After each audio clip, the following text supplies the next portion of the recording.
Hello, everybody, and welcome to the Continuity Report for February 22nd, 2025. It's Season 2, Episode 8, and I am Mayor Watt. I run ohmtown.com, and I co-host it with the Sentient AI from the future, and we talk about 5 articles every Saturday in the Continuity Report. But we already did 2 other shows, RealityHacker and Wanted.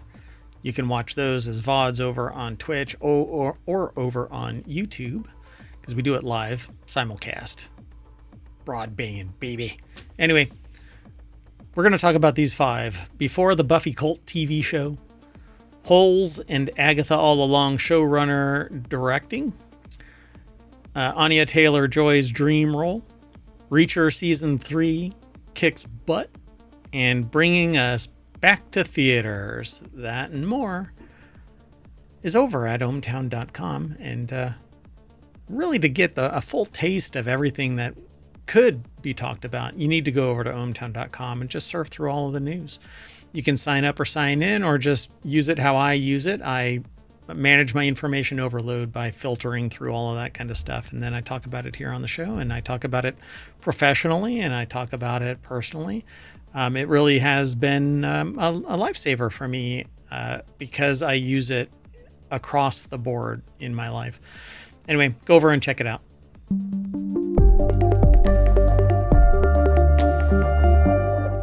Oh, and stay tuned. Hello, Sentient AI from the future. Hello, Mayor Watt. It's a little late to say stay tuned. Yeah, after the fact. Yeah, it's like getting beamed in the head by a line drive and then somebody going, heads up. Watch out. Really should say duck, but then if you duck, you could be at the wrong angle. I don't know really what to do, but I've seen somebody. I was at a baseball stadium once, and I watched this guy. This guy was a juggernaut. He looked like if he hit the ball hard enough, he could just knock the skin right off this ball.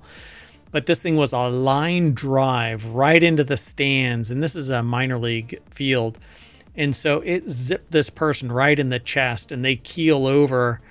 Emergency services showed up. It just blew me away that this thing, I mean, I'm surprised that that person survived this, but they did. Right.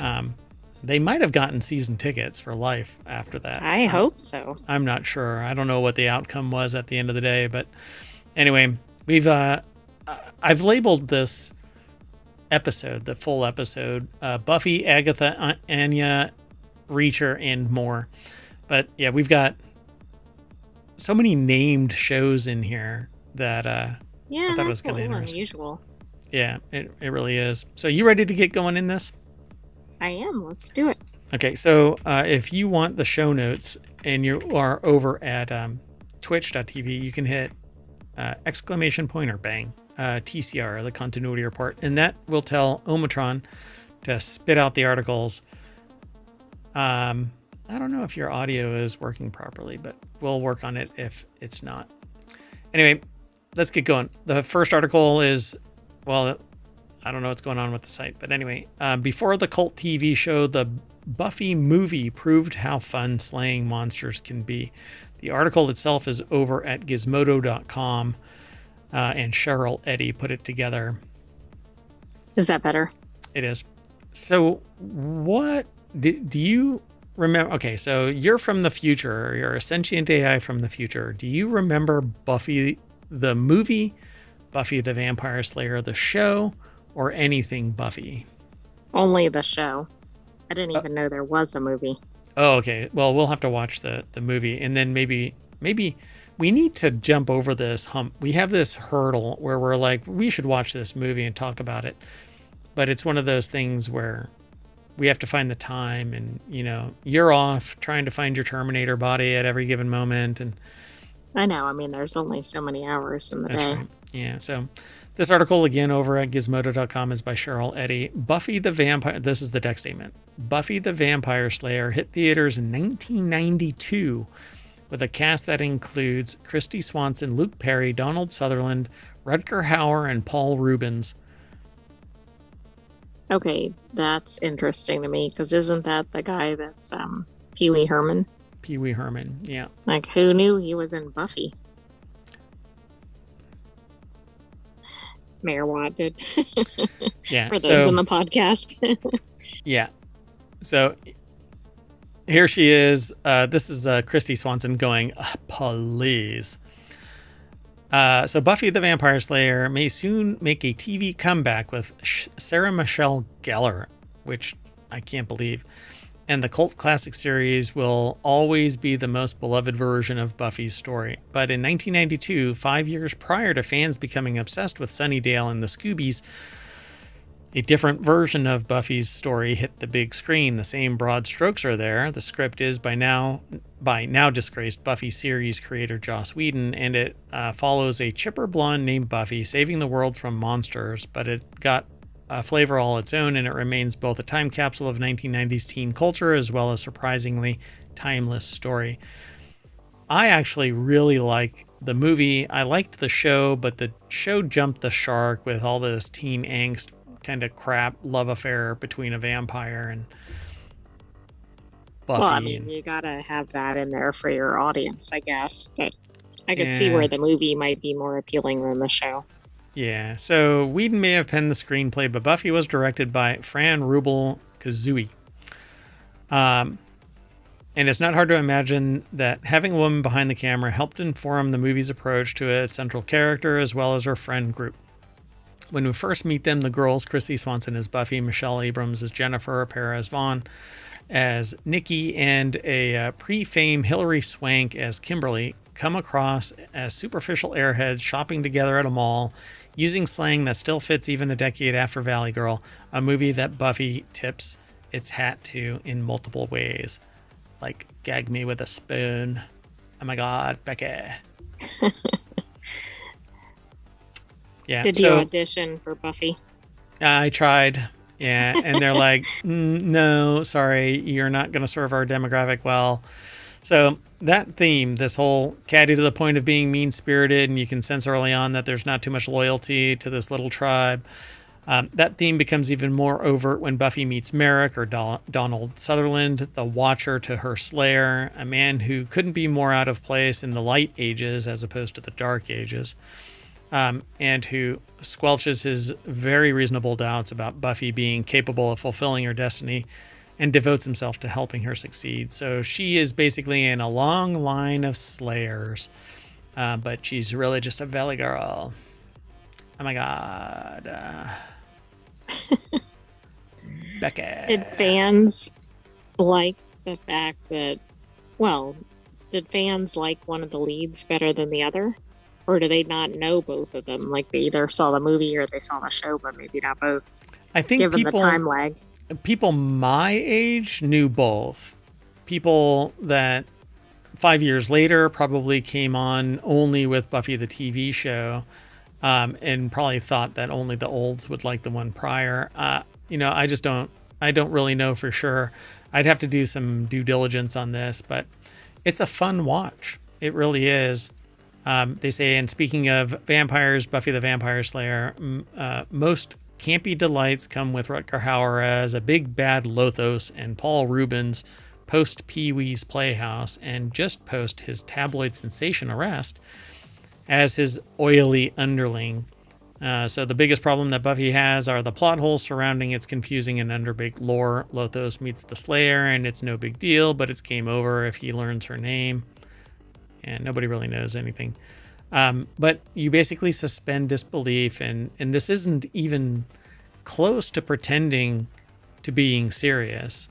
It definitely leans into its camp. So like it points fun or pokes fun at itself.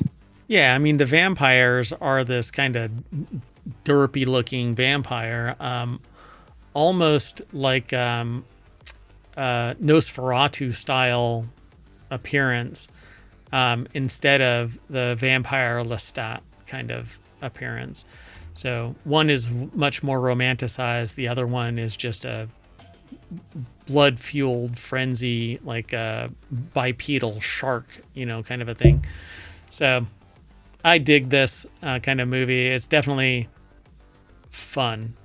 So I think that maybe we can watch that after today's show. We'll just load it up because, I own it. It'll be a fun watch. Did you want to move on? Let's do it. So Buffy is down. How about Agatha? So this article is over in the continuity report as well. New holes. Agatha all along showrunner. I think it's Jacques Schaefer to direct pilot of gender swapped adaptation. The showrunner Liz Fang has worked on Yellow Jackets and Foundation. The article is over at Reactor, and sometimes it gets a little munged in the process of our aggregator. The showrunner Liz Fang has worked on Yellow Jackets and Foundation. Vanessa Armstrong put this reactormag.com article together, and it says Variety broke the news that Schaefer's involvement with the project mirroring the events of Schaefer's story, except the protagonist is now a girl who, according to the official logline, is sent to a detention camp where the ruthless warden forces the campers to dig holes for a mysterious purpose. So it's now another Holes remake. Which is interesting because the novel's quite old and there's already a film adaptation of it. Yeah, I know it's about boys, right? Correct. Yeah, it's like an all boys detention camp, I believe. Yeah, so this is a flip. It says this isn't the first adaptation of Holes, of course. Back in 2003, a film came out starring Shia LaBeouf as the lead, with Sigourney Weaver, Kaylee Thomas, John Voight, Tim Blake Nelson, Patricia Arquette, Dule Hill, and Eartha Kitt on the call sheet as well. Drew Goddard is executive producing this Disney-branded television version of Holes and teased it to Variety that the creative team has done a wonderful job capturing Louis Seychar's unique spirit. To say much more about that or what they have in store would spoil all the fun. So this is interesting that it's going to be a series, because at least when you get to the end of the film, and I think at the end of the book, you don't necessarily know everything. So I wonder if the series is going to get more into that. I thought at the end of the movie it shut down. I think it did, but I don't know that you really learned like all the everything about it, backstory and everything. I think you learned pieces of it. So there's more in this article, minutia about Schaefer directing the pilot, Liz Fang, and their credits, and somebody else who's part of the writing and executive producing crew. But I encourage everybody to go over to the actual source for this because we don't go over everything. But well, they have they have involvement of the author, and they also have a strong showrunner based on Agatha all along. So, and when the author actually endorses a gender swapped adaptation to it, then you can basically count on the fact that it's the story that matters and not necessarily if it's an all boys detention facility or all girls detention facility. But I'm actually surprised at this. I mean, it modernizes it, right? Because it's a new adaptation, but gender was actually part of the theming in the story. So it'll be interesting to see what they do with that. Interesting. Yeah. I'm really curious how they're going to, adapt, and it is an adaptation. So anyway, so now we're done with Agatha. Let's go on to Anya. The article's over in the continuity report. Anya Taylor-Joy's dream role in $5 billion franchise needs to become a reality and would cement her as the new queen of sci-fi. Now, this is the second time that I've heard of this. That she's going to be the queen of sci-fi? No. Anya Taylor-Joy I see. Gotcha. said that her dream job would be to join the Avatar franchise. Very interesting. Well, I mean, she's certainly proven herself in other sci-fi, like The Gorge. So we think that The Gorge hit it out of the park. We loved it. I actually think that there's more to The Gorge because I think that I believe that this is all part of cabin in the woods type of world building. Because, well, anyway, you'll have to go. So you think they could continue in that world? Yeah, other yeah, movies. Not because it's necessarily sequels, but just other related stories. yeah with the same people and everything, and basically all of them can be clones or something. I think that would be good. I mean, I think the leads worked well together. Um, I think Yeah, both of them are a draw. I mean, they're well known. and Sigourney Weaver is in Avatar. Sigourney Weaver is in The Gorge. Sigourney Weaver is Yeah, I in didn't even Cabin in think the of that Woods. connection. Interesting. Yeah, there's a lot that I think can play into this. And while Avatar is out in space, they can have domestic stuff here on Earth or even on other planets or whatever.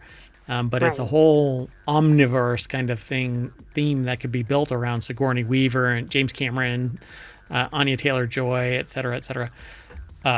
So Anya Taylor-Joy has been promoting her latest movie, The Gorge, a sci-fi thriller in which she and Miles Teller play two elite snipers who are assigned to guard a mysterious gorge without being told what's lurking inside. By the way, if you want to hear more about that, go back to last week's The Continuity Report. Yeah, because we talked about The Gorge and really kind of rah-rah'd it. We really liked it. And it's the fastest 2 hours you will lose to a movie. It really had Like great it pacing. catches you, I think, in the first few minutes. Yeah, and you don't think that you're really caught. It just seems to be steaming right along. And there are what's really interesting is in The Gorge there were slow parts. But those slow parts were still zipping by. Yeah, it wasn't one of those where like how much time is left in the movie, etc. Yep. So Anya Taylor-Joy has basically said that she wants to be an Avatar. And there are more Avatar properties coming. So Weaver was so impressed with Taylor-Joy, in fact, that she wants her to join in the sprawling ensemble of a different sci-fi property. Weaver is, of course, best known for the original star of the Alien franchise. Her turn as Ellen Ripley helped to blaze the trail for actors like Taylor-Joy, Jennifer Lawrence, Lucy Liu, to play badass action heroes a few decades down the line. What's her name? Ana De Armas? De Armas. Yeah, I think that she actually plays a badass too. She should be in this. That's true. I mean, this is just a short list, but and also like Charlize Theron has also Right. played roles like that. Yeah. In an Alien property, by the way, but she gets killed because she does something stupid. Oh, I Something's was rolling thinking more the towards- one that's like the female John Wick, but I can't think of the name of it right now.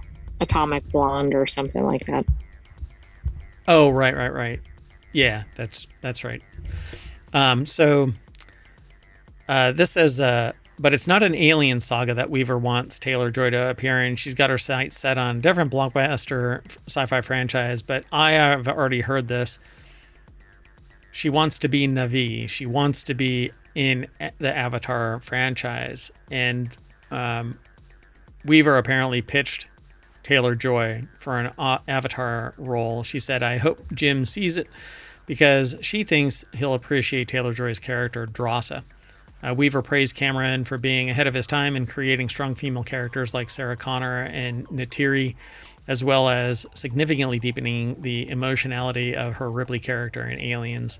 So, yeah, fierce and formidable, I would say. Yep. So, I dig this. I don't want to dig too deep into this article, though. No, but I like that Sigourney Weaver is championing her. I think that's a good thing. Yep. And so Anya Taylor-Joy was actually in the Mad Max. She was the young Did she Furiosa. play the young? Right. Okay. Yeah. So that's in Furiosa, a Mad Max saga. She captured the grief of losing a mother and the desire for revenge. In Last Night in Soho, she captured the devastating psychological toll of working in an unscrupulous entertainment industry. I really liked Last Night in Soho because it doesn't actually pivot until the end. I don't want to ruin it. I'm not going to spoil. I'm not going to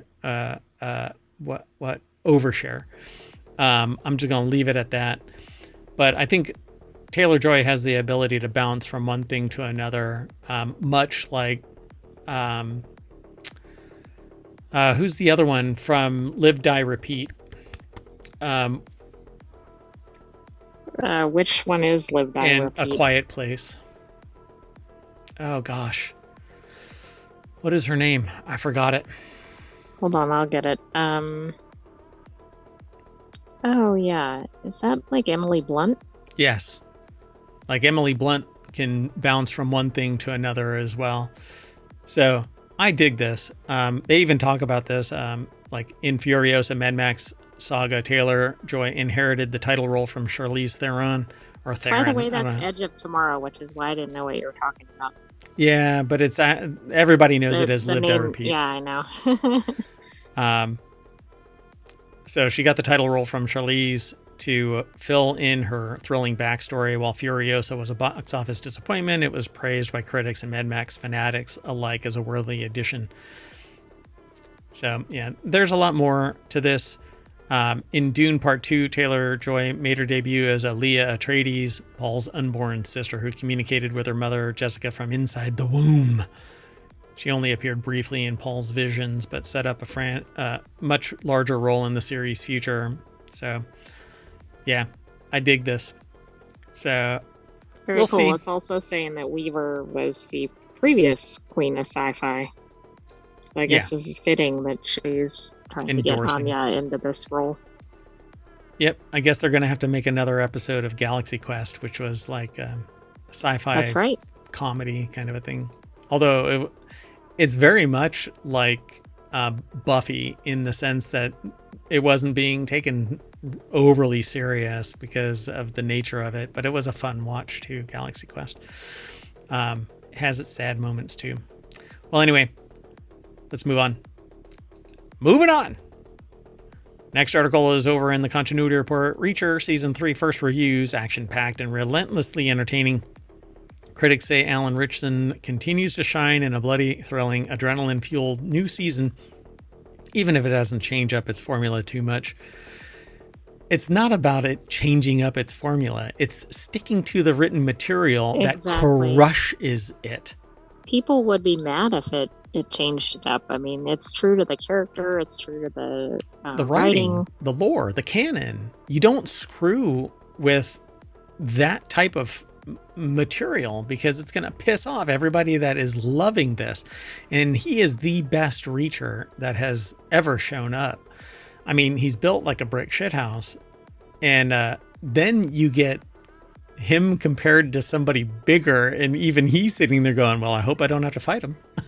Exactly, which is kind of entertaining.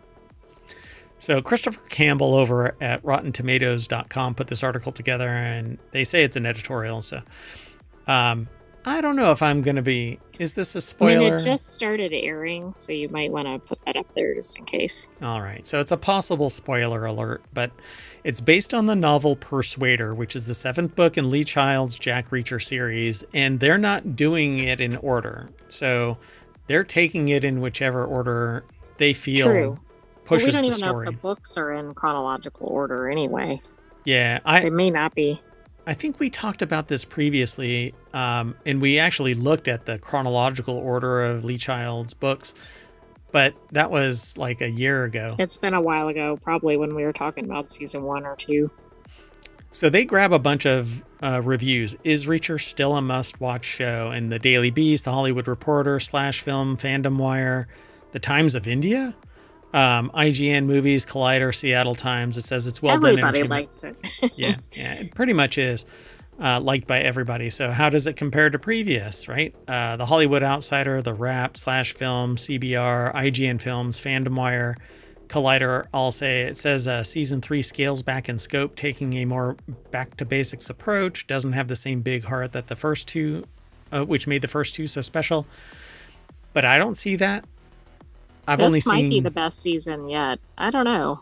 We've seen the first 3, and it's what it's really doing is it's pushing the canon down the field, but we don't know where it is, really. We don't even know its position on the world map of Lee Child's writing at this point. But they say Reacher, one person in the Wrap, Rafael Motomayor over at The Wrap says Reacher season 3 is the best one yet. After a disappointing sophomore effort, the Prime Video series gets its groove back.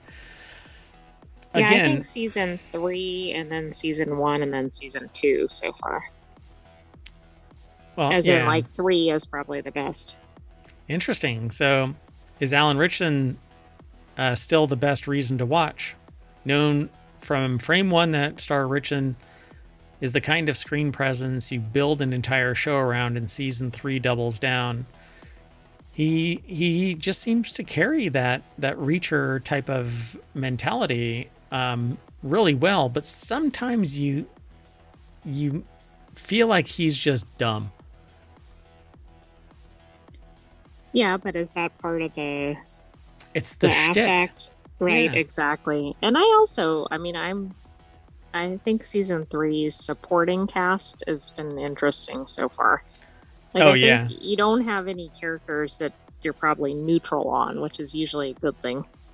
So Sonia Cassidy is Duffy, and this is a spoiler because you have no idea what's going on until later on in the first That's episode. true. I don't even think I can't remember when you find out, but in the first episode, I don't think you know what's really Yeah. going on. So you really, the whole show is just a blast to watch. And there you can see the character that dwarfs Reacher. Yeah. And this guy is just massive. But he obviously comes across as pretty dense because they play a strength game. And, well, let's just say the outcome is kind of drop dead hilarious. Anyway, Reacher flexes his action muscles stronger than ever. Yeah, I mean, he really does. But sometimes you just get this impression that he's kind of a lumbering oaf when you see him.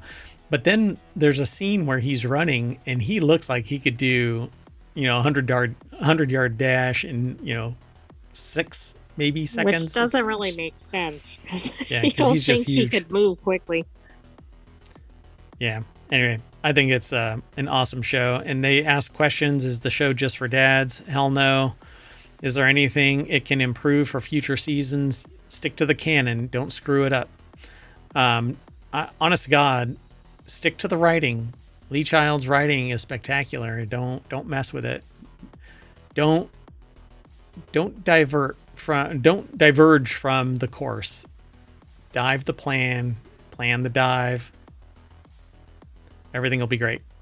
Anyway, It's an interesting article. Like, there are a lot of quotes about season 3.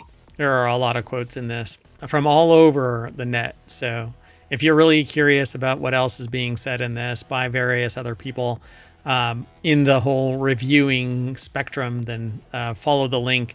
It's real easy. All you have to do is hit ! And then for this particular show, it's TCR. So ! The continuity report TCR. And Omatron will spit out the links into the channel. Over on YouTube, though, it's actually in the description. So go and check it out over there, too. Okay, let's move on to our last article. And let me remove the spoiler alert. Thank Right, you, I don't think we AI. need it here. Yeah. So this is really about opinion. Hollywood is banking. This is over in the continuity report as well. It's aggregated into the continuity report, which is the name of the show. Hollywood is banking on Mission Impossible, Jurassic World, and Zootopia 2 to bring back the box office. Will it work? We'll notice they're all sequels. Is this 2025? It seems weird. For cinema owners. There's very little new material out there, right? So for cinema owners, survive till 25 has become a mantra as one catastrophe after another has kicked their business recovery down the road. I was going to say kicked them into something else, but the end of that long and winding road is here. So will the upcoming slate result in true box office revival? Over the next 11 months, Hollywood will unveil blockbusters like Mission Impossible, which is the last Mission Impossible, apparently. Jurassic World, Zootopia 2. Rebecca Rubin over at Variety.com put the article together.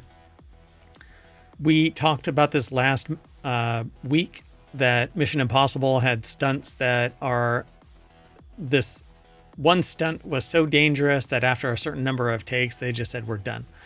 Right, we can't do it anymore. You're putting yourself at too much risk. And anybody else, and the whole operation at risk, because if somebody gets hurt. So they say here, the Final Reckoning, Jurassic World Rebirth, Avatar Fire and Ash, Wicked for Good, and Superman with the goal of boosting the business to something resembling its pre-COVID stature. I do not see it. The only thing that's going to make it record profits is it's going to cost more, and they're going to have fewer screenings so that everything is constrained and they can make more bank per. Right. No, I agree. I feel like this is like the last ditch effort for this, but I just don't see that we'll ever get back to where it was. But the problem is because it's equity owned, it isn't that it's a business and it's surviving off of it like a mom and pop shop, right? It runs so that it's a lifestyle business and maybe it has a lot more juice on the other end of it. But what's really happening is everything has become an equity kind of they're looking to pump the gas all the time and get 10 more percent, quarter after quarter. And it's untenable. You have to have some restraint in the profiteering. So mergers and acquisitions means that somebody with an equity stake comes on board and says, I'm going to buy the whole damn operation. Somebody who says, I'm tired of this, they sell out. And then you get fewer options, you get fewer screenings, higher prices, lower quality overall, and people suffer from lack of choice and they just go, oh God, okay, I'm going to this, or they just don't go. Right, exactly. By the way, this is funny because it references the before times. Oh, that's funny. So when North American sales regularly climbed to 10.5 billion to 11 billion, those returns would rank as the best post-pandemic stretch. 2024 wound up at 8.7, while 2023 was 9.4, still down from the before times. Yeah. So do you really think that this is going to bump it up? So hold on. Let's see. This is our last article. So, well, and the other problem we've discussed in other continuity report shows is they're doing a lot of big budget films, so they have to have massive ticket sales to really consider it a worthwhile return. But I also think they're doing a lot of the same franchises, etc., which at some point the audiences are like, I want something new. So that's interesting. So Jurassic World, which is a release date from 10 years ago, made lifetime gross, is that right? Only 650 million. That's a lot for that time frame, so probably. So I don't quite see how this is going to get us to $10 billion. No, I don't either. You're going to have something like a new Frozen or something to even remotely approach that. And I don't mean for that movie, but I mean just to kickstart all this. Wicked, as of January 2025, has only grossed 700 million, and it was like out of the park, right? Right, but so how many of those are you going to have, right? Probably not. I think Superman's going to flame out. Wicked for Good is going to chase the provenance of Wicked. Avatar Fire and Ash is chasing the provenance of the previous avatars. And that's probably the what do you want to call it? The grossest. The grossiest of the gross. The grossiest, yeah. Hold on. Let's see. I'm trying to find the money.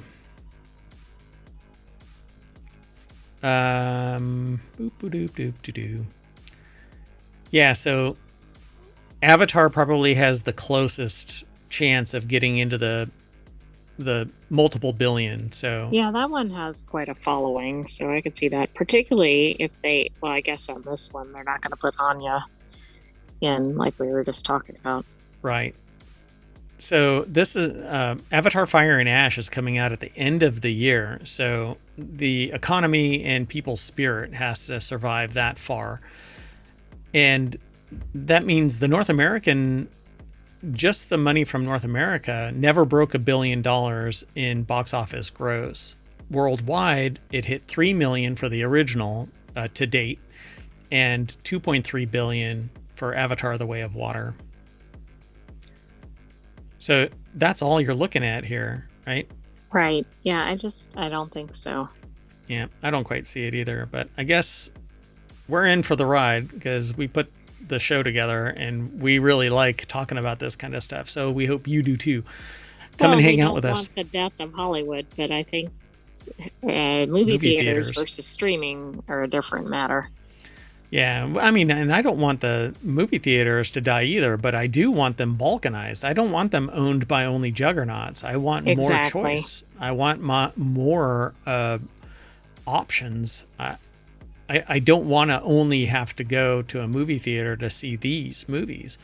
And not all, I mean, all of these movies will probably be playing at the same time, you know. What else is actually playing? And I want the ticket prices to be lower. You want people to go into the movie theaters, you're going to have to lower prices. The only reason why they have record ticket revenue is because they've been raising the prices. Right, and most people can't really afford to go to the movies, particularly when they can probably buy the movie for the same price and then watch it multiple times. Yeah, you can't go to a movie with 5 people. You know, that is the nuclear family, right? Well, that's the other thing, right? You know, at your home, you could have multiple people watch it, but you're only buying it once, right? You're not buying multiple tickets, which have gotten pretty exorbitant. Yeah. Yeah. Well, I can't wait for Zootopia 2. I think that'll be a fun watch. I'm going to end up watching Mission Impossible simply because I've watched every other episode of it or movie.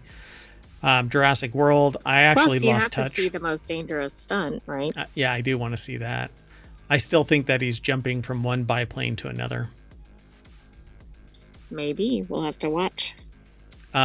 Jurassic World, I fell out of touch with that. I'm like, oh, it's the same old thing. Dinosaurs going crazy. Zootopia 2 is just going to be fun. Just absolutely fun. Avatar is just ginormous. It's basically like a Dune knockoff kind of a thing, but instead of everything being dry, it's moist. $10.5 billion to $11 billion, though. I don't know. Zootopia 2 could knock it out of the park. I mean, it's not going to obviously make that much, but Zootopia was a big hit. They also talk about other movies in this. The whole lineup is incredible. Westmark says in just July, there's Jurassic World, Superman, Fantastic Four. I don't think Fantastic Four is going to do anything. They've never been able to manifest Fantastic Four in any real way that's compelling to watch. There's always some weird teen angsty kind of whatever. And oddly enough, it's from a middle-aged dude, which is, I don't know. I can't bond to any of that.